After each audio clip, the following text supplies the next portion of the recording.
Hurricane Beryl making landfall in Texas, bringing with it strong winds, power outages, and thousands of flight cancellations. The ports of Corpus Christi, Houston, Galveston, Freeport, and Texas City closed yesterday in preparation, putting some offshore oil and gas production at risk. Oil prices sliding this morning after rising for 4 weeks. Let's bring in Rob Thummel, who's the Tortoise portfolio manager, here with us. Rob, as we were taking a look at WTI there, and thanks so much for joining us, by the way, as we're tracking the developments surrounding Beryl, what is the larger, more outsized impact that you're watching for right now, especially as it relates to commodities and oil? Yeah, so for oil prices and commodities, so one of the things that the U.S. has become is the largest exporter of energy in the world, and so unfortunately, where Beryl is really going through is one of the key ports, and you mentioned all the ports that are closed. So hopefully, the destruction is limited just for the people and the human element of it. For the business element of it, there's a lot of infrastructure that's right around the Corpus Christi area. And that infrastructure will be temporarily closed. I don't know if there's ever good news in a hurricane, but the infrastructure has been built, I think, to withstand these hurricanes because they have been more common. But we'll see less exports of oil, diesel, natural gas, potentially gasoline, and so. Actually, for the U.S. consumer, that's probably going to be a good thing because you're going to see a lot more supply of these products still. But not as much demand from the export side. So prices actually probably will come down temporarily here as an impact, or as the primary impact of Beryl itself. Rob, how much pressure do you think we could see on prices? Yeah, that's a good question. Let's talk about oil prices in particular. Oil's around 82. There's probably a geopolitical risk premium of a couple dollars in oil right now. It wouldn't surprise me if you see oil prices come back to $80 a barrel. So not a tremendous amount, but a little bit.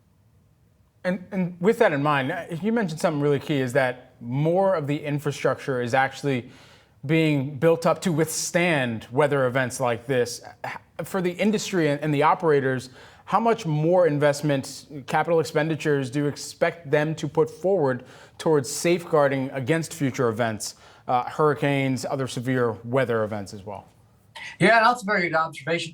What I would say is, the energy sector in general, one of the things investors like about the sector is the capital discipline, which has led to a significant amount of earnings that have been converted to cash, and then that cash is then being paid back to investors in the form of higher dividends and stock buybacks. I don't expect that we'll see a significant amount of new capital expenditures. Really, at this point in time, this capital discipline will remain in place. Now, a lot of these assets have been built in the last several years or in the last decade. So a lot of the capital has already been spent to really harden these assets and prepare them for events like what's going on right now, and obviously future hurricanes that will happen in the future. So I don't think there'll be a tremendous amount of new capital expenditures focused on hurricane preparedness or anything like that.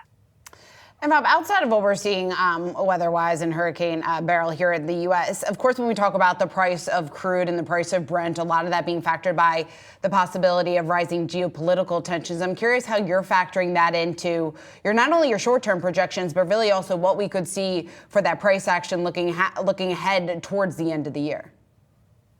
Yeah, so Tortoise, we like to focus on the companies that don't have as much of a commodity price exposure from an energy perspective. But but specific to your question, how we are looking for commodity prices going forward, we think the futures curve's got it right. I think on oil and even potentially natural gas. So, big picture, the OPEC production cuts are entirely in place through the end of September, and then OPEC Plus is going to gradually bring up production through the end of the year, just gradually, adding back a couple 100,000 barrels per day. If demand remains in place globally and meets what everybody's expecting, you're going to have an undersupplied crude oil market for this quarter and next quarter as well. That'll bring inventories down, and when inventories come down, that means prices go up. So it wouldn't be surprising for us to see oil prices range bound between $80 and $90 per barrel between now, really, and the end of the year. All right, Rob Thummel, always great to get your insight here. Tortoise portfolio manager, thanks so much for joining us. Thank you.